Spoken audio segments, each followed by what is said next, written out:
अस्सलामु अलैकुम वरहमतुल्लाहि वबरकातुहू। डियर स्टूडेंट्स, क्या हाल है? सेहत तबीयत ठीक है आपकी? अल्लाह ताला से दुआ है कि अल्लाह ताला आप सब पर अपना खुसूसी करम अता फरमाए और हम सबको अपने हिफ्ज़ व ईमान में रखे, आमीन। अच्छा, तो स्टूडेंट्स, हमारे पास आज एक्सरसाइज 3.2 है। इसके आपने क्वेश्चन नंबर 1 का थर्ड पार्ट करना है, क्वेश्चन नंबर 2 का सेकंड पार्ट करना है, क्वेश्चन नंबर 5, 8, 10, 11, 13 करना है। एक्सरसाइज इसी के साथ की 3.5 होगी। इसका अपने क्वेश्चन नंबर 1, 3, 5 करना है ALP के अकॉर्डिंग। ठीक है बेटा, इसके अंदर दो चीज़ें यूज़ होंगी आपके पास। एक पॉइंट यूज़ होगा डायरेक्टली और एक यूज़ होगा इन्वर्सली। डायरेक्टली में आपने हमेशा ये याद रखना है कि अगर एक चीज़ इंक्रीज़ हुई है तो दूसरी चीज़ उसी के साथ ही आपके पास इंक्रीज़ होगी। अगर एक चीज़ इंक्रीज़ हुई है तो दूसरी चीज़ भी इंक्रीज़ हुई है, और अगर एक चीज़ डिक्रीज़ हुई है तो उसी मुकाबले में वही चीज़ आपके पास क्या होगी? डिक्रीज़। ये हमारे पास होगा डायरेक्टली प्रोपोर्शनल। इसको हम लिखेंगे, जो अगर आपके पास लिखा होगा जी कि y is directly proportional to x, तो आपने ऐसे लिख लेना y is directly proportional to x। इसके मुकाबले में जो इन्वर्सली प्रोपोर्शनल होगा, इसके अंदर हमारे पास होगा, अगर एक चीज़ यहाँ पर हमारे पास इंक्रीज़ हो रही है तो वहाँ पर वो चीज़ आपके पास क्या हो जाएगी? शाबाश, डिक्रीज़ होगी। अगर यहाँ पर एक चीज़ डिक्रीज़ हो रही होगी तो यहाँ पर अगर एक चीज़ डिक्रीज़ होगी तो वहाँ पर वो चीज़ क्या हो जाएगी? इंक्रीज़। इन दोनों एक्सरसाइज में सबसे पहले आपके पास डायरेक्टली और इन्वर्सली वाले होंगे। इनको आपने सबसे पहले कन्वर्ट करना है। उसके बाद आपने कोई भी इसका इन्वर्सली क्या होगा आपके पास? y इज़ इनवर्सली का मतलब होगा 1/x। इसमें सिर्फ ये एक पॉइंट ये याद रखना है, दोनों एक्सरसाइज में आपकी दोनों एक्सरसाइज इस तरह सॉल्व हो जाएंगी। अब आपने डायरेक्टली या इन्वर्सली को ख़त्म करना है। अगर डायरेक्टली को ख़त्म करना है तो आपने यहाँ पर भी आपके पास कांस्टेंट आ जाएगा kx, क्योंकि यहाँ पर ये इसके साथ मल्टीप्लाई हो रहा था, kx आ जाएगा।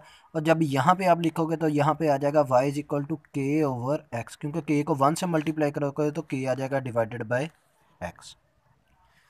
ये जितने भी क्वेश्चंस हैं इनमें सबसे पहले आपने k की वैल्यू फाइंड करनी है। तो पहले क्वेश्चन में लिखा हुआ है कि इफ़ y वेरीज डायरेक्टली, तो y वेरीज डायरेक्टली का मतलब क्या है? y varies directly as x। And लिखा हुआ है y इज इक्वल टू 8।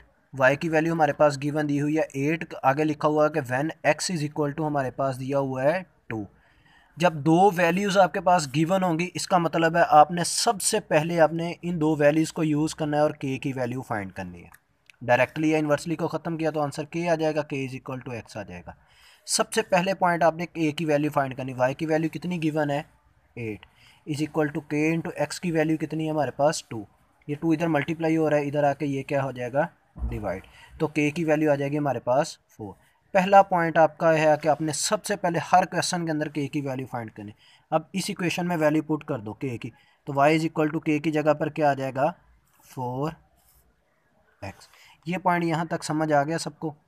उसके बाद इसका आपने थर्ड पॉइंट करना है। थर्ड पॉइंट में वो कह रहा है कि फाइंड करना है आपने x when y is equal to 28 दिया हुआ है। अब यहाँ पर आपके पास इक्वेशन क्या है? y is equal to kx। y की वैल्यू कितनी है? 28। k की वैल्यू आपने कितनी फाइंड की है? 4। साथ में क्या आ जाएगा? x। 4 इधर मल्टीप्लाई हो रहा है, इधर आके ये क्या हो जाएगा? डिवाइड। यहाँ पे तो 2 2s are 4, 2 1s are 2, 2 4s are 18, 2 1s are 2, 7 2s are, तो x की वैल्यू हमारे पास क्या आ जाएगी? 7। ये आपने फाइंड करना था। इसके साथ ही क्वेश्चन नंबर इसका पार्ट नंबर क्वेश्चन नंबर 2 का पार्ट नंबर 2 सेम इसी तरह आपने वो कैलकुलेट करना है जी। तो स्टूडेंट्स, इसका क्वेश्चन नंबर 5 है। यहाँ पे लिखा हुआ है कि v is directly proportional to r cube. आपके पास v की वैल्यू दी हुई है, r की वैल्यू दी हुई है। इसका मतलब सबसे पहले इन दोनों वैल्यूज़ को यूज़ करके आपने k की वैल्यू फाइंड करनी है। तो यहाँ से इसका डायरेक्टली प्रोपोर्शनल ख़त्म करोगे तो कांस्टेंट आएगा k, और आगे क्या आ जाएगा? r का क्यूब। अब v की वैल्यू कितनी है हमारे पास? 5 is equal to k। r की वैल्यू कितनी है? 3 का क्यूब। तो ये आ जाएगा 5। 3 को 3 टाइम में मल्टीप्लाई करो, ये कितना आ जाएगा? 27। हमने k की वैल्यू फाइंड करनी है 27, इधर मल्टीप्लाई हो रहा है, इधर आके ये क्या हो जाएगा? डिवाइड। ये हमारे पास पहला स्टेप आ गया, k की वैल्यू फाइंड हो गई है। अब आपने k की जगह पर k की वैल्यू पुट कर देनी है। v is equal to 5/27 r cube. अब वो क्वेश्चन सेकंड पार्ट में वो कह रहा है कि फाइंड r। हमने r की वैल्यू फाइंड करनी है, तो v is equal to k r cube लिखा हुआ है आपके पास। तो आपके पास v की वैल्यू कितनी गिवन है 625, k की वैल्यू कितनी है आपके पास 5/27 और साथ में क्या आ जाएगा r की पावर 3। हमने r की वैल्यू फाइंड करनी है, तो ये 27 इधर डिवाइड हो रहा है, इधर आके ये क्या हो जाएगा मल्टीप्लाई, डिवाइडेड बाय क्या आ जाएगा 5 इज इक्वल टू r की पावर 3। अब आपके पास 5 1s are 5, 5 1s are 5, 5 2s are 10, 2 5 25, तो ये आ जाएगा 125 multiply 27 is equal to r का क्यूब। आप इसको डायरेक्ट भी मल्टीप्लाई करके क्यूब ले सकते हो, या इसको आप लिख सकते हो 5 का क्यूब, इस 27 को हम लिख सकते हैं 3 का क्यूब। यहाँ पे क्या आ जाएगा आर की पावर 3। हमने वैल्यू निकालनी है आर की, तो यहाँ पर ऊपर आ रहा है आर का क्यूब, इसका मतलब है दोनों साइडों पर आपने क्या ले लेना है क्यूब रूट। जब आप क्यूब रूट लोगे, क्यूब रूट का मतलब होता है पावर 1/3, 5 की पावर 3 मल्टीप्लाई 1/3, यहाँ पे क्या आ जाएगा 3 की पावर 3 1/3, और यहाँ पे क्या रह जाएगा आर की पावर 3 मल्टीप्लाई 1/3। इस 3 से ये 3 कैंसिल हो जाएगा, इस 3 से ये 3 कैंसिल हो जाएगा, इस 3 से ये 3 कैंसिल हो जाएगा, पीछे क्या रह जाएगा आपके पास 5 multiply by 3 is equal to क्या आ जाएगा आर। तो आर की वैल्यू कितनी आ जाएगी 5 3s are 50। अब इसका क्वेश्चन नंबर 10 आपके पास लिखा हुआ है कि a is inversely proportional to 1/r²।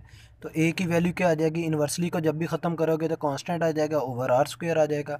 सबसे पहले आपने किसकी वैल्यू फाइंड करनी है a की, तो सॉरी k की। तो यहाँ पे a की वैल्यू कितनी गिवन है 2 is equal to k, r की जगह पर आ जाएगा 3 का स्क्वायर, तो 3 3s are 9, तो ये 9 इधर डिवाइड हो रहा है, इधर आके ये क्या हो जाएगा मल्टीप्लाई, तो k की वैल्यू कितनी आ जाएगी हमारे पास 18। अब आपने किस चीज़ की वैल्यू फाइंड करनी है r की, तो when a is equal to 72, sorry उसके बाद आपने पहले k की जगह पर वैल्यू लिख लेनी है, तो ये आ जाएगा 18/r²। अब a की जगह पर क्या वैल्यू आ जाएगी 72, k की जगह पर कितनी वैल्यू आ जाएगी 18, डिवाइडेड बाय क्या आएगा r², क्योंकि हमने r की वैल्यू फाइंड करनी है। तो यहाँ पे ये r इधर डिवाइड हो रहा है, इधर आके ये r² मल्टीप्लाई हो जाएगा, यहाँ पे क्या आ जाएगा 18/72। यहाँ तक किसी ने कोई पॉइंट पूछना है तो देख लो। हम ये कह रहे हैं कि जी जो 72 इधर डिवाइड हो रहा है, इधर आके ये क्या हो जाएगा मल्टीप्लाई हो जाएगा, तो यहाँ पर क्या आ जाएगा हमारे पास 18 डिवाइडेड बाय 72, क्योंकि ये हमारे पास r² इधर डिवाइड हो रहा था, इधर जाके ये मल्टीप्लाई हो जाएगा और ये 72 इधर डिवाइड में आ जाएगा, तो ये हमारे पास आ जाएगा r² इज इक्वल टू 18/72। हमने r की वैल्यू फाइंड करनी, तो 18 1s are 18, 18 4s are 72। हमने किस चीज़ की वैल्यू फाइंड करनी है r की, तो दोनों साइडों पे स्क्वायर रूट ले लो, तो यहाँ पे आ जाएगा 1/4 का स्क्वायर रूट, तो r की वैल्यू आ जाएगी +-1/2। एक्सरसाइज 3.5 भी सेम यही क्वेश्चन है, सिर्फ उसके अंदर थोड़ी सी स्टेटमेंट आ रही है। क्वेश्चन नंबर 1 में वो कह रहा है कि if s varies directly as u's के, क्या कह रहा है s varies as directly proportional to u square. आगे वो कह रहा है कि as inversely and inversely as v, तो इसका मतलब है एस इन्वर्सली एज के आ जाएगा वी। इन दोनों को कंबाइन करके आपने लिख लेना है, तो ये आपके पास आ जाएगा s is directly proportional to v square divided by u square, sorry divided by v. आप ये वाला पॉइंट डायरेक्ट भी लिख सकते हो, आप ऐसे एक स्टेप बाय स्टेप भी लिख सकते हो। आगे सेम वही आपने सबसे पहले किसकी वैल्यू फाइंड करनी है के की। जब आप के की वैल्यू फाइंड कर लोगे तो उसके बाद दूसरे क्वेश्चन में आपने किसकी वैल्यू निकालनी है, जो आपके पास गिवन रिक्वायर्ड होगा कि आपने इस चीज़ की वैल्यू फाइंड करनी। इसके बाद क्वेश्चन नंबर इसका जो 3 पार्ट है वो उसमें वो कह रहा है कि if y varies directly as x square, y varies directly as sorry x का क्यूब, तो ये एक्स क्यूब आ जाएगा, and inversely as z square and t, तो वाई इन्वर्सली एज किसके आ रहा है हमारे पास जी स्क्वायर एंड टी, तो जी स्क्वायर एंड इसके साथ ये टी क्या हो जाएगा मल्टीप्लाई, क्योंकि ये दोनों आपस में दोनों इन्वर्सली है, तो इसका मतलब है ये दोनों आपस में इन्वर्सली हो जाएंगे। तो यहाँ से हमारे पास ये बन जाएगा y is directly proportional to x cube divided by z square और साथ में टी। सेम इसी तरह हमारे पास पहले पॉइंट में क्या निकालोगे के की वैल्यू, फिर आप नेक्स्ट आपके पास जो भी वैल्यू गिवन होगी वो आपने फाइंड करनी है। जो इसका पार्ट नंबर 5 है, पार्ट नंबर 5 में वो कह रहा है कि हमारे पास आपने फाइंड करना है कि